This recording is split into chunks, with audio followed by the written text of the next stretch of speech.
अब जैसे कि आपको पता है कि इकोनॉमिक चैलेंजेस इन पाकिस्तान की सीरीज़ में बना रहा हूँ पाकिस्तान अफेयर्स के लिए।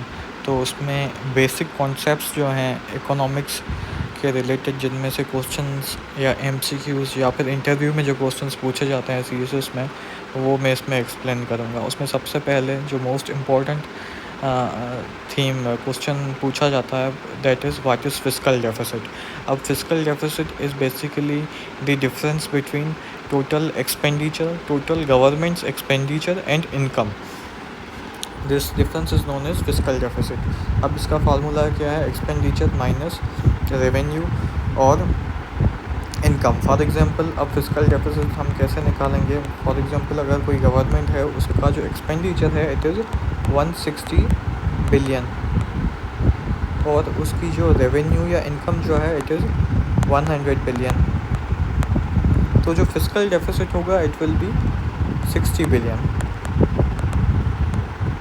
अब जो 60 बिलियन है, वो 60 बिलियन की जो रकम है वो गवर्नमेंट क्या करेगी? 60 बिलियन लोन लेगी बैंक से या फिर इंटरनेशनली लोन लेगी उस डेफिसिट को पूरा करने के लिए। अब जो डेफिसिट है fiscal deficit, it is the difference between government's total expenditure and income और रेवेन्यू। ये था फिस्कल डेफिसिट। दूसरा जो इम्पोर्टेंट कॉन्सेप्ट है it is trade deficit. Trade deficit हम किसे कहते हैं? It occurs when imports are greater than exports.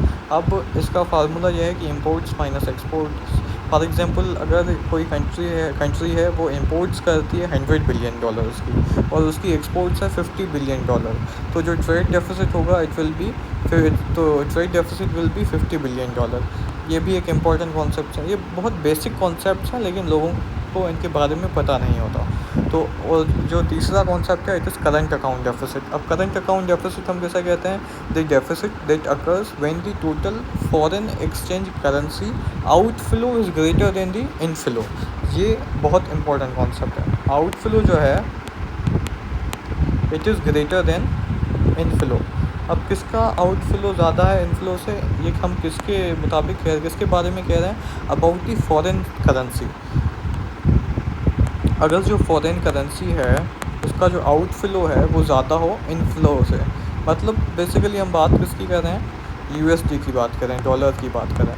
अगर डॉलर का जो आउटफ्लो है वो ज़्यादा हो इनफ्लो से, तो क्या होगा? करंट अकाउंट डेफिसिट होगा।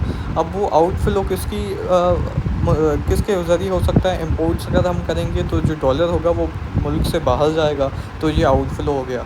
और इनफ्लो कब आएगा? जब हम एक्सपोर्ट्स करेंगे तो डॉलर का जो होगा वो इनफ्लो होगा। रेमिटेंसेस जो है ये भी एक इनडायरेक्टली कंट्री के अंदर जो पैसा आ रहा है वो रेमिटेंसेस की फॉर्म में है, तो इनफ्लो है, डॉलर अंदर आ रहा है, it is also an inflow.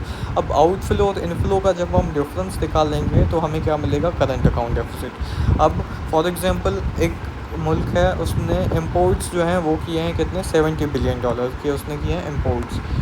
Exports कितने किए हैं उसने? 30 बिलियन के। तो ट्रेड डेफिसिट अगर हम निकालेंगे तो ये हो जाएगा 40 बिलियन।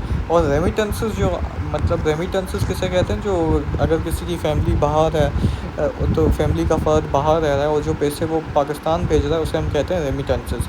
अब वो जो कोई भेज रहा है पैसे अंदर, उसे हम कह रहे हैं रेमिटेंसेस। तो जो आउटफ्लो है, आउटफ्लो कितना हो गया इसके अंदर? आउटफ्लो हो गया $70 बिलियन। किसकी फॉर्म में? इम्पोर्ट्स की फॉर्म में। 25 बिलियन क्या हो गया? रेमिटेंसेस आ गए, इनफ्लो आ गया।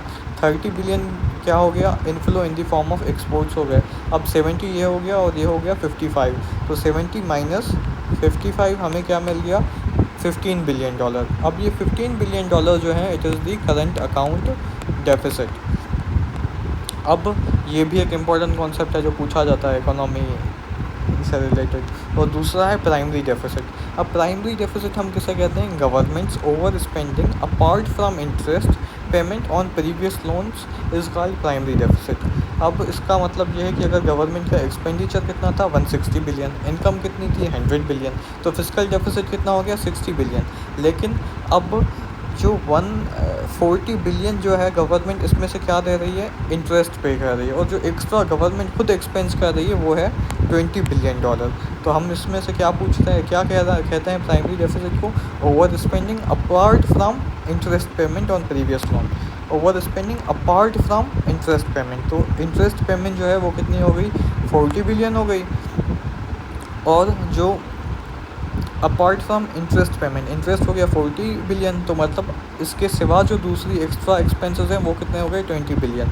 तो ये जो एक्स्ट्रा एक्सपेंसेस हैं अपार्ट फ्रॉम इंटरेस्ट पेमेंट, इसे हम कहते हैं primary deficit. Expenses apart from interest payment, इसे हम कहते हैं प्राइमरी डेफिसिट। तो हमने इस लेक्चर में किसके बारे में पढ़ा, कौन से कॉन्सेप्ट्स पढ़े? सबसे लास्ट में प्राइमरी डेफिसिट पढ़ा हमने, करंट अकाउंट डेफिसिट पढ़ा, ट्रेड डेफिसिट पढ़ा और फिस्कल डेफिसिट पढ़ा। ये जो बेसिक कॉन्सेप्ट्स हैं ये बहुत इंपॉर्टेंट है, इनके बारे में आपको पता होना चाहिए। I hope this video will help you, so please like share and subscribe to my